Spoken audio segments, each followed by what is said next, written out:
दोस्तों Jugal sir online classes YouTube channel में आपका हार्दिक स्वागत है। आज मैं आपके कुछ खास बिंदु बताने जा रहा हूं जिस पर आपको फोकस करना है। सबसे पहले देखिएगा, आपको अगर मेरे ये वीडियोस अच्छे लगे तो प्लीज सब्सक्राइब और शेयर और लाइक कर दिया करो। मैं आपको पढ़ा रहा हूं लोकोपाइट और टेक्नीशियन। ध्यान दीजिएगा, सबसे पहले लोकोपाइट और टेक्नीशियन अर्थात एक ऐसा चैप्टर जो सभी भर्तियों में आज तक वैकेंसी में आया हुआ है, लेकिन सबसे प्रमुख जो चैप्टर है जो कि अभी प्रेजेंट टाइम आपके चल रहा है। देखिएगा यहाँ जो जिस चीज पर मैं फोकस कर रहा हूँ वो है अपने पास में लोकोपाइट एंड टेक्नीशियन। दोनों पोस्टों का जिक्र कर रहे हैं। इसमें एक आईटी वाला चैप्टर है जिसे कहते हैं इंफॉर्मेशन टेक्नोलॉजी, सूचना और प्रौद्योगिकी, जिसके अंतर्गत आपके कंप्यूटर वाला चैप्टर जिसमें मेमोरी से रिलेटेड क्वेश्चंस आता है। तो उसके आधार पर मैं जो आपको बता रहा हूँ और कोई भी असुविधा तो आप कांटेक्ट कर सकते हो।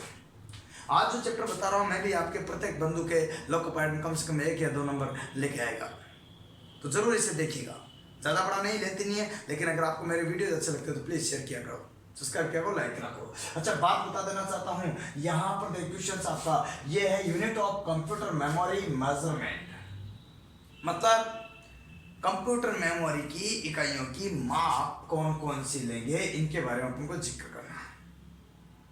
सबसे पहले अगर मैं बात बताऊं तो यहाँ 12-13 प्रकार की मेजरमेंट होती है। सबसे पहले मैं आपको बता देना चाहता हूं, तो मेजरमेंट में देखिएगा सबसे पहले अपन जिस वर्ड का जिक्र कर रहे हैं वो है एक बिट। बिट से क्या तात्पर्य है? अगर आपसे कहा जाए कि बिट मीन्स क्या होता है, कहा जाए कि बिट मीन्स क्या होता है, तो बिट का मतलब होता है या तो 0 होगा या फिर 1 होगा। और आप जानते हो एक होता है जिसे बोलते हैं बाइनरी सिस्टम। क्या बोलते हैं? बाइनरी सिस्टम, मतलब यूं कह सकते हैं कि बाइनरी पद्धति। अब बाइनरी पद्धति की बात करते हैं तो बाइनरी पद्धति का जो बात करते हैं, बाइनरी सिस्टम में किसका प्रयोग किया जाता था? या तो 0 का या फिर, क्योंकि यहां पर इसमें जो इनपुट एवं आउटपुट के रूप में 0 या 1 का ही प्रयोग किया जाता। तो मतलब यूं कह सकते हैं कि बेसिक नंबर, हिंदी में बोलते इसको आधारी अंक, आधारी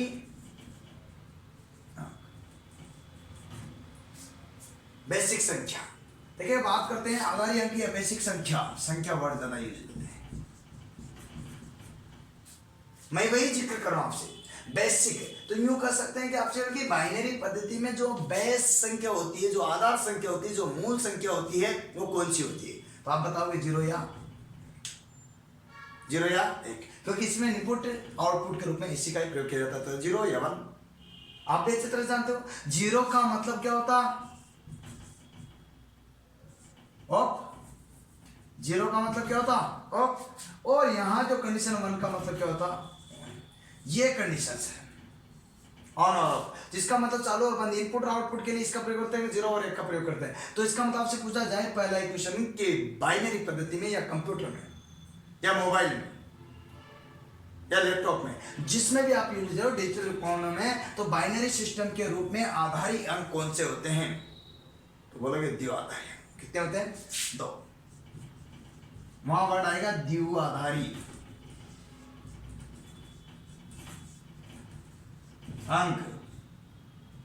आपसे पूछेगा वहां क्या पूछेगा एग्जाम में? यूं पूछेगा कि बाइनरी पद्धति में कितने आधारी अंक लिए जाते हैं, तो आप बताओ द्विआधारी अंक। ऐसा वर्ड आता, अजीब सी फीलिंग होती है, ऐसा वर्ड आता कि द्विआधारी क्या होगा। तो बाइनरी पद्धति में किस का प्रयोग करते हैं? तो द्विआधारी अंकों का। और द्विआधारी के रूप में लेते हैं अपन 0 या 1। 0 का मतलब ऑफ होता और 1 का मतलब ऑन होता, चालू बंद, चालू बंद, ये कंडीशन है। तो दोनों कंडीशन आप समझ सकते हो, यही चीज मैं आपको बताने जा रहा हूं। अब आपके बाइनरी सिस्टम की बात करता हूं मैं, तो बाइनरी सिस्टम के रूप में इनपुट और आउटपुट के रूप में किसका प्रयोग किया आपने? 0 एंड 1 का। ये बात तो क्लियर होगी, वो भी कौन से? द्विआधारी अंक के रूप में। तो अब आपसे पूछा जाता है कि बिट से क्या तात्पर्य है? तो बिट से तात्पर्य है सीधा सीधा बाइनरी डिजिट। आपसे पूछा जाता है बिट से क्या मीन्स है, तो आप बताओगे बाइनरी डिजिट, बाइनरी डिजिट। या फिर क्या क्या बताओगे? द्विआधारी अंक। या फिर क्या बताओगे यहां पर? 0 और 1। देखो यहां लिखा हुआ 0 और 1। तो बिट का मतलब आप समझ चुके हो कि बिट क्या होती है, बाइनरी सिस्टम आप समझ चुके हो, बेसिक नंबर आप समझ चुके हो, और यहाँ पर द्विआधारी अंक मतलब यहाँ समझ सकते हो। तो यहाँ 2 मतलब 2 बेस नंबर, ये कंडीशन होती है। तो बेसिक नंबर जो बात कर रहा हूं मैं, अतः बात बताना चाहता हूं नेक्स्ट स्टेप में आपके सामने जो है बिट के बाद अपने पास आता है निब्बल। निब्बल वाला कई बार आरबी में पूछा हुआ, बहुत बार, और मैं सोचता हूं कि इस बार भी पूछेगा, रेलवे अक्सर पूछ रही है। और मैं आपको बताता हूं कि निब्बल से क्या तात्पर्य। सबसे पहले बात बताता हूं कि अपने लोकोपाइड प्री का एग्जाम हुआ तो उसमें कंप्यूटर के कोई भी क्वेश्चंस नहीं आए थे, याद होगा, कंप्यूटर के कोई भी क्वेश्चंस नहीं आए थे। तो आपको मैं एक एक चीज का क्लियर स्पष्टीकरण कर देना चाहता हूं। तो फिर क्या करोगे आप ऐसे में, जब आपके पास कंप्यूटर का कोई भी नहीं आया तो फिर क्या करोगे, मैं बताऊं आपको। अरे कंप्यूटर के कोई भी नहीं आए तो इसका मतलब ये है कि अब जो आपका CBT 2 में आएगा, कहीं तो कहीं आएगा, तो CBT 2 में आपके सिलेबस में IT इंफॉर्मेशन टेक्नोलॉजी अर्थात कंप्यूटर, और भी एम्प्लॉयमेंट स्किल बुक आती है ITI की, उसमें से लिया गया। ओके, ध्यान रखना। चलिए मैं आपको बता देना चाहता हूं नेक्स्ट स्टेप में। अब यहां पर निब्बल का क्या तात्पर्य है, तो एक निब्बल बराबर होता है 4 बाइट। एक निब्बल बराबर होता है 4 बाइट। इसका मतलब आधारी अंक कितने होंगे यहां, चतुर्थ आधारी अंक 2 0 1 0 0 1 0 1। तो इसका मतलब ये कंडीशन आपकी। तो चतुर्थ आधारी अंक मतलब यूं कर सकते हैं, आपसे सिंपल सरल लैंग्वेज में पूछा जाए कि एक निब्बल का मीन्स कितना होता, तो 4 बाइट। एक निब्बल बराबर कितना होता, 4 बाइट के बराबर। या 4 बाइट में कितने निब्बल होते हैं, ये चीज आपसे पूछी जा रही है। तो निब्बल का मतलब समझ गया,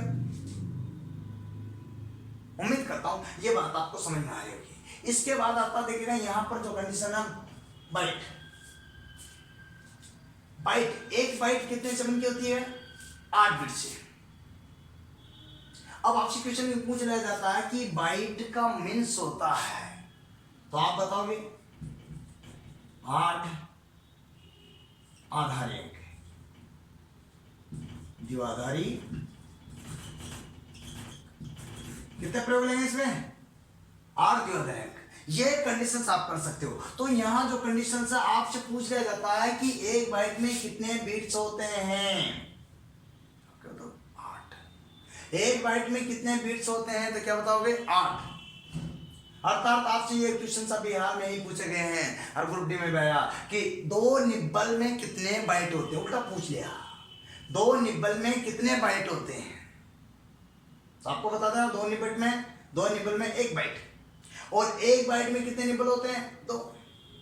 और 8 बिट में कितने निब्बल होते हैं, तो 8 बिट में निब्बल कितने होंगे, 2, क्योंकि एक निब्बल में कितने बिट हो रहे हैं, 4, तो 8 में कितने होंगे, 2, और यहाँ 16 आ जाए तो आप समझ कर दोगे ना।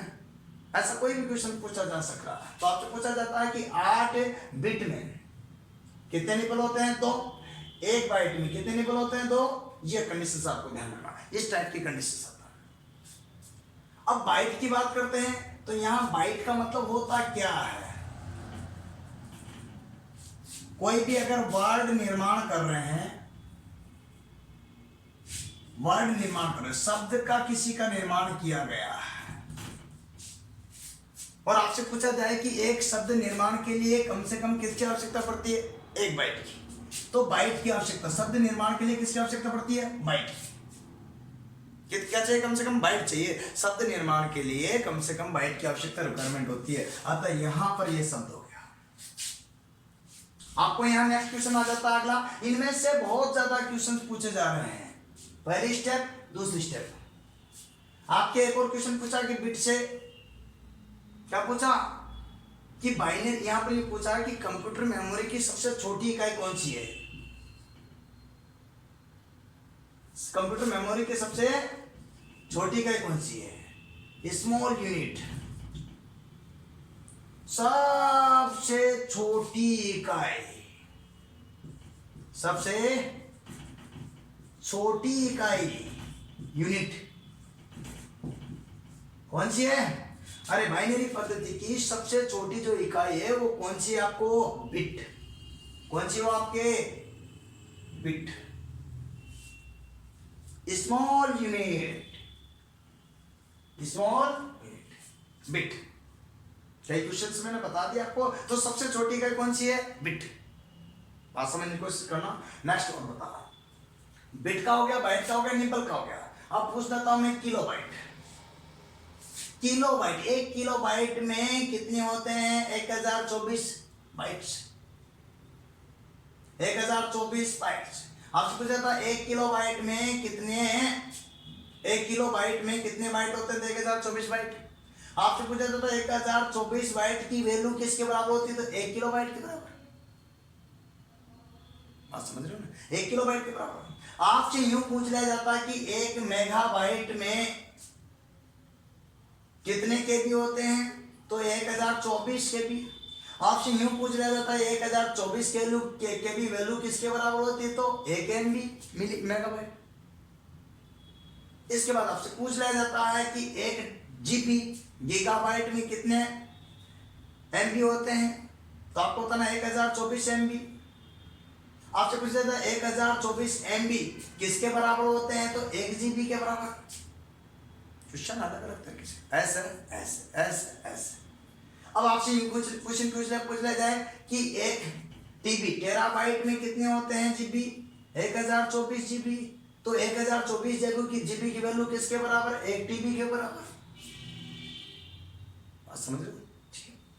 अब एक पेटाबाइट में कितने टीबी होते हैं? 1024। अब 1024 टीबी टेराबाइट की जो वैल्यू होती है किसके समान होती है? 1 टीबी पेटाबाइट। अब आपको ध्यान रखना, यूं पूछ लिया जाए कि 1 हेक्साबाइट बराबर कितना होता है? तो आप बताओगे 1024 पेटाबाइट। आपसे पूछा जाए 1024 पेटाबाइट बराबर कितना होता है? तो 1 हेक्साबाइट। यहाँ पर आपसे पूछ लिया जाता है कि यहाँ पर जो है ना 1 जेट्टाबाइट बराबर, 1 जेट्टाबाइट बराबर कितना होता है? तो 1024 हेक्साबाइट। 1024 हेक्साबाइट बराबर कितना होता है? तो 1 जेट्टाबाइट। आपसे पूछा था 1 योट्टाबाइट बराबर कितना होता है? 1024 जेट्टाबाइट। 1024 जेट्टाबाइट बराबर कितना होता है? 1 योट्टाबाइट। अब आपसे पूछ लिया जाता लास्ट में यहाँ पर 1 ब्रांटोबाइट बराबर कितना होता? 1 ब्रांटोबाइट, इसकी छोट को अब नहीं ध्यान रखना। 1 ब्रांटोबाइट बराबर कितना होता है? 1024 योट्टाबाइट। 1 ब्रांटोबाइट बराबर कितना होता है? 1024 योट्टाबाइट। 1024 योट्टाबाइट बराबर कितना होता है? 1 ब्रांटोबाइट। अब 1 योग बराबर कितना होता? 1024 ब्रांटोबाइट। 1 योग बराबर कितना होता है? 1024 ब्रांटोबाइट। 1024 ब्रांटोबाइट बराबर क्या होता है? 1 योग। अब आपसे यहां से फिर क्वेश्चन आ जाता है कि कंप्यूटर मेमोरी की सबसे बड़ी इकाई मतलब हाईएस्ट यूनिट, सबसे बड़ी इकाई हाईएस्ट यूनिट। कंप्यूटर मेमोरी की सबसे हाईएस्ट यूनिट कौन सी होती? क्वेश्चन पूछा जा सकता तो क्या बताओगे? ग्याप। क्या बताओगे? क्या बताओगे? ग्याप। तो सबसे हाईएस्ट यूनिट को ग्याप बता देना आपको। कंप्यूटर मेमोरी की सबसे हाईएस्ट यूनिट है ग्याप। दोस्तों ये जो चीजें मैं आपको बता रहा हूं बेहद काम की है, आपकी बेहद काम की है। और इनमें से एक दो क्वेश्चंस आपके पूछे जा रहे हैं। आजकल यूं पूछ लिया जाता है 1 बिट बराबर कितने किलोबाइट होता है, या आजकल यूं पूछ लिया जाता है कि 1 किलोबाइट बराबर कितना गीगाबाइट होता है। तो ये आपके क्या करना है ऑफिस में, इनका कैलकुलेशन करके आप निकाल दोगे। मेरे सब आप यहां से सीधा यहां पूछ सकता है, यहां से सीधा यहां पूछ सकता है, यहां से सीधा यहां पूछ सकता है। अगर ये सारणी आपको याद है तो उम्मीद करता हूं आपको कोई भी त्रुटि, कोई भी असुविधा नहीं होगी, आप निकाल दोगे। अगर ये सारणी आपको याद है तो उम्मीद करता हूं इसका एक स्क्रीनशॉट ले लोगे तो कोई दिक्कत होगी क्या? नहीं होगी। तो ले लीजिएगा एक स्क्रीनशॉट। मैं और बता देना चाहता हूं, अब ये सारी चीजें मैंने आपको बताई है। इसके अलावा मैं आपको जो प्रमुख बात बताऊं वो सुनिए गौर से। उसके अलावा जो प्रमुख बात सुनिए वो सुनिए गौर से। मैं आपको देखिएगा लोकोपाइट के नोट्स प्रोवाइड करा सकता हूं। नोट्स के लिए आप इस नंबर पर 8561079101 101 वाले पे कांटेक्ट कर सकते हैं, जो कि आपको 2 से 3 दिन में आपके घर पर पहुंच जाएंगे। और वो आपके वो भी फोटोकॉपी के चार्ज में देखिएगा, वो भी आपके टेक्निकल के, खासतौर से मैं टेक्निकल ही देखता हूं ज़्यादातर। मेरा अधिकतर खुद का पोर्शन टेक्निकल है, मैं टेक्निकल देखता हूँ, टेक्निकल को पढ़ाता हूँ 10 सालों से। 2 बार आपके सामने लोको पायलट सेलेक्टेड भी हूँ। वर्तमान में भी आपको ध्यान हो तो वर्तमान में भी मैं आपके साथ में ही हूँ, अतः पढ़ा भी रहा हूँ। तो कोशिश दोनों तरफ है। अब आपको ध्यान रखना है कि ये नोट्स आप चाहे तो ले सकते हो। इसके अलावा किसी बंदे को जो आपको डीएमआरसी के नोट से टोटल जो पेपर आए हुए हैं 10 साल 20 साल के, मेरा कलेक्शन है मेरे पास, मैं आपको दे सकता हूँ। डीएमआरसी के पेपर मिल जाएंगे आपको, जेबीएनएल के मिल जाएंगे, ये विद्युत विभाग की भर्ती होती है राजस्थान गवर्नमेंट में, उसके मिल जाएंगे। टेक्निकल हेल्पर जिसे कहते हैं उसके भी आपको जो है मेरे पास सारे पेपर मिल जाएंगे। दिल्ली मेट्रो के भी आपको मिल जाएंगे, भेल के मिल जाएंगे, भेल भारतीय इलेक्ट्रिकल लिमिटेड के, शेल, ऑर्डिनेंस, इसरो, ये इतनी जितनी सारी भर्तियां हैं उनके मिल जाएंगे आपको टोटल के पेपर में, क्योंकि मैं आप कलेक्शन रखता हूं हमेशा। और आपको अभी आपको याद हो तो 2015 में जो है एएसएम का पेपर हुआ था, उसके 49 पेपर मेरे साथ रखे हुए हैं अभी भी, आप शायद उनको अपने पास मंगवा सकते हो। इसके बाद में भी लोको पायलट का पेपर हुआ है, उसके सारे के सारे पेपर सेट मेरे पास में है, किसके, एएलपी के, तो ये भी आप मंगवा सकते हो। मैं आपको सपोर्ट कर सकता हूँ, पर पढ़ना खुद को पड़ेगा, मेहनत खुद को पढ़नी पड़ेगी, क्योंकि बिन मेहनत कुछ नहीं बनता। इसीलिए तो कहते हैं मेहनत कर ले मान भी, मेहनत रखे मान, बिन मेहनत लीजिए पुण्य, गुरु धनी और भगवान, कोई भी नहीं रिश्ता बिना मेहनत के आप हमें कुछ नहीं मिलने वाला था। अतः आपको और हमें अथक प्रयास करना होगा, तब जाकर के सफलता मिलेगी। उम्मीद करता हूँ ये जो वीडियो आप देख रहे हो इसमें से आपके 2 क्वेश्चंस भी आएगा, तो जरूर आप